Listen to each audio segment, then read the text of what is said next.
we all know about Singapore, this amazing country that was just a little swamp, and all of a sudden is now what we call a tiger economy, you know. Anyhow, in 1965, Singapore embarked on becoming an independent nation, and it had a largely illiterate population. A lot of people that weren't educated, they lived in settlements. You know, a lot of these people were living on boats, and Singapore didn't even have water. They had to import their water from Malaysia, you know. But they were determined, and they had a very good leader. They had Lee Kuan Yew, a visionary, intelligent human leader who had a vision of how amazing Singapore would be and would become, and he made it happen. And a lot of people compare Papua New Guinea to Singapore and say, well, why can't we be like Singapore?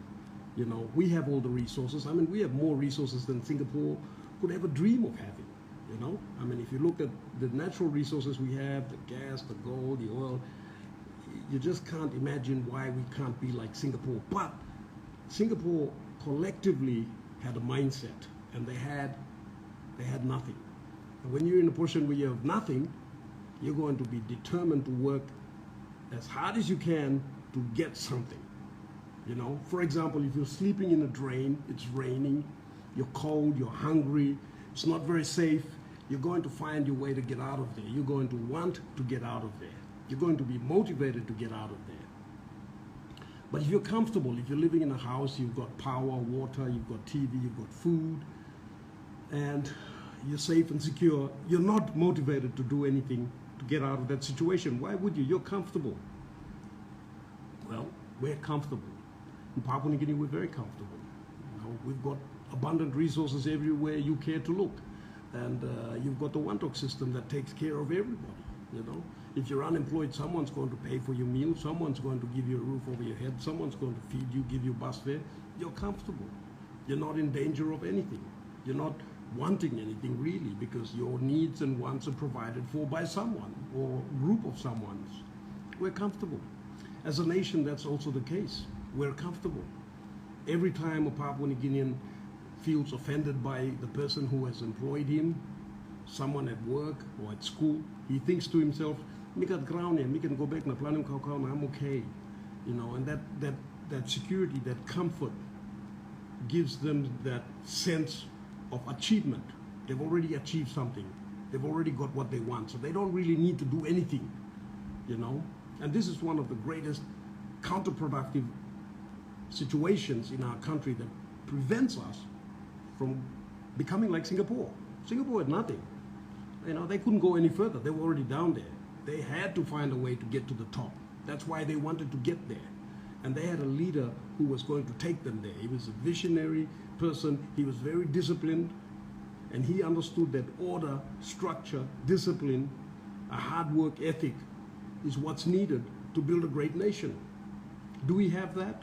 Well, just take a walk down any street tonight, tomorrow morning if you want. And what is the first thing you see? Littering, loitering everywhere you look. Spitting, rubbish, no care attitude, people spray painting, throwing garbage everywhere. And people sitting around complaining about everyone else, complaining that no one's helping them, feeling sorry for themselves, thinking that, you know, someone needs to come and save us. Some member of parliament needs to transform our country into Eden or Brisbane or some magnificent place. Someone needs to give us money so that we can get up and do things. Poor us.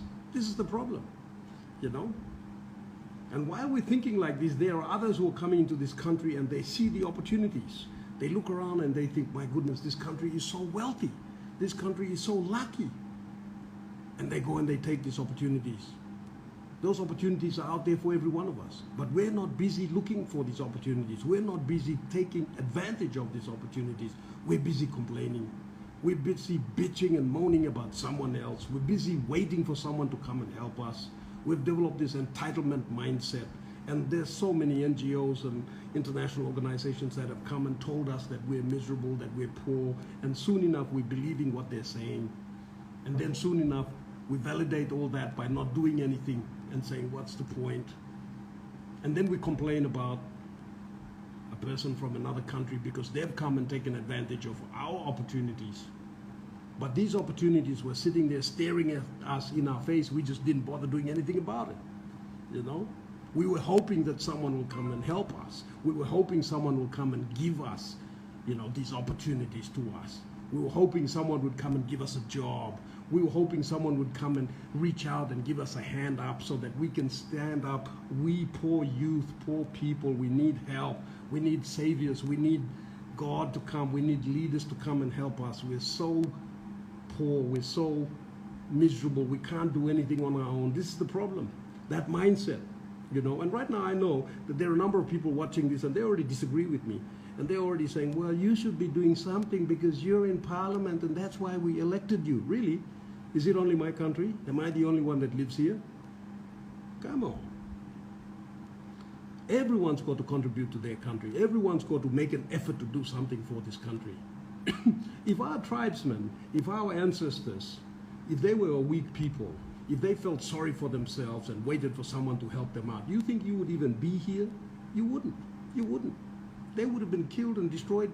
They'd be never even featuring in this world today. They'd be history. That's the reality of the world. You sink or swim, you know. You fight, you survive, you live another day. You sit and wait for someone to come and help you, for some Messiah to come and save you. My goodness.